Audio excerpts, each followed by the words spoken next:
Terima kasih informasinya, Dok. Diperjelas lagi Ya, tentang kansernya. Nggak apa-apa, walaupun survivor rate-nya 88% masih panjang. ya, iya semangat. Kemarin saya melihat Bu Destini di acara Ulta Faras ya, mau saya Ya, hampiri. Wah, ini terhalang ini, terhalang teman-teman. ya, saya juga mau itu foto sama Dokter Ami. Thank you, Dok. Kemarin juga sempat konsultasi sama dokter.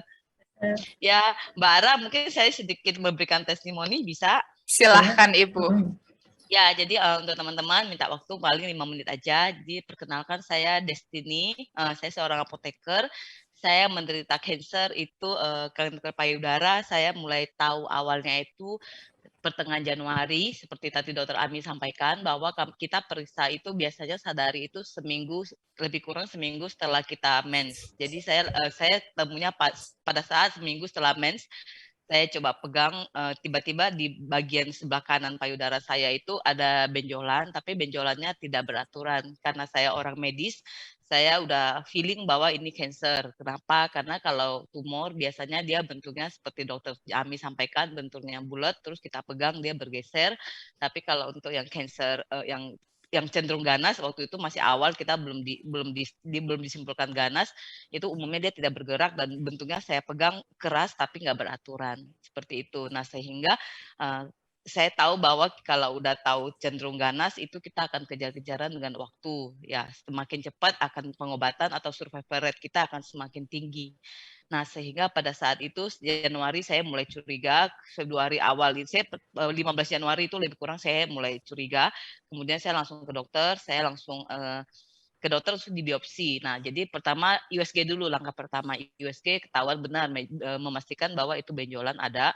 Yang setelah USG baru di biopsi. Nah, karena ada benjolan biopsi itu yaitu pakai FNAB yaitu fine needle fine Aspirasi, needle ya fine needle kita aspirasi ditusuk di biopsi. bagian langsung ditusuk di bagian kansernya itu tumornya kita tusuk ambil cairan jaringannya untuk diperiksa dan itu disimpulkan cenderung ganas sehingga langkah berikutnya adalah saya harus di mastektomi karena agak besar begitu. Nah mastektomi disitulah saya diangkat semua sebelah kanannya.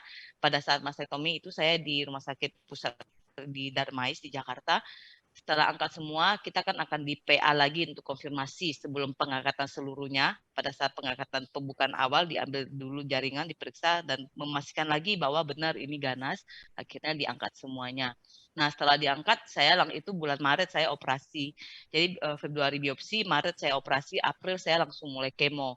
Nah, tadi dokter sudah jelaskan bagaimana bahwa kita penentuan stadium awal itu adalah saat mulai ada tanda-tanda anak sebar tumor ke beberapa getah bening dan itu ketahuan pada saat PA. Nah, saya ditemukan bahwa dari 11 jaringan yang diambil ada 4 anak sebar tumor. Itu alasan kenapa saya harus kemo untuk mematikan sisa-sisanya. Dan kemudian setelah itu baru radioterapi. Nah, setelah kemo, proses kemo ini bermula setiap 21 hari, biasanya standarnya 6 siklus setiap 21 hari. Jadi saya mulai April, Mei, Juni sampai Agustus pokoknya. Nah, 30 Agustus itu adalah kemo terakhir saya baru-baru ini ya. Ini kan September, ini Oktober. Nah, saya timbul masalah yaitu pada saat saya memasukin kemo keempat itu saya sempat sebelum memasuk kemo keempat itu SGOT SGPT saya itu rendah sekali. Saya itu pada saat tanggal 26 ya permulaan keempat lah itu sekitar mungkin Juni begitu hasilnya jadi harusnya normalnya itu saya lagi lihat data saya itu sebentar ya ini adalah hasil lab saya jadi normalnya itu SGOT kita misalnya 5 sampai 34 nilai rujukan tetapi nilai saya 69 kemudian SGPT itu normalnya antara 11 sampai 34 nilai saya tuh 124 artinya 3 kali lebih lipat ini bulan 26 Juli pemeriksaan labnya. Nah, jadi kondisi itu cukup menakutkan juga. Artinya kan dengan gitu kita pikirnya langsung pasti kerusakan hati begitu. Tapi setelah itu diperiksa aman. Nah, saat itulah saya juga berkonsultasi dengan Dokter Ami. Akhirnya saya kan sebelum kemo selalu saya minum samplas rutin. Kemudian karena saya tahu kandungannya karena saya juga seorang apoteker sehingga kami sangat perlu tahu bahwa kandungan itu harus jelas berguna dan antioksidannya tinggi bagus untuk daya tahan tubuh. Sehingga saya selama tahu cancer itu mulai sampes ada tuh saya sudah minum.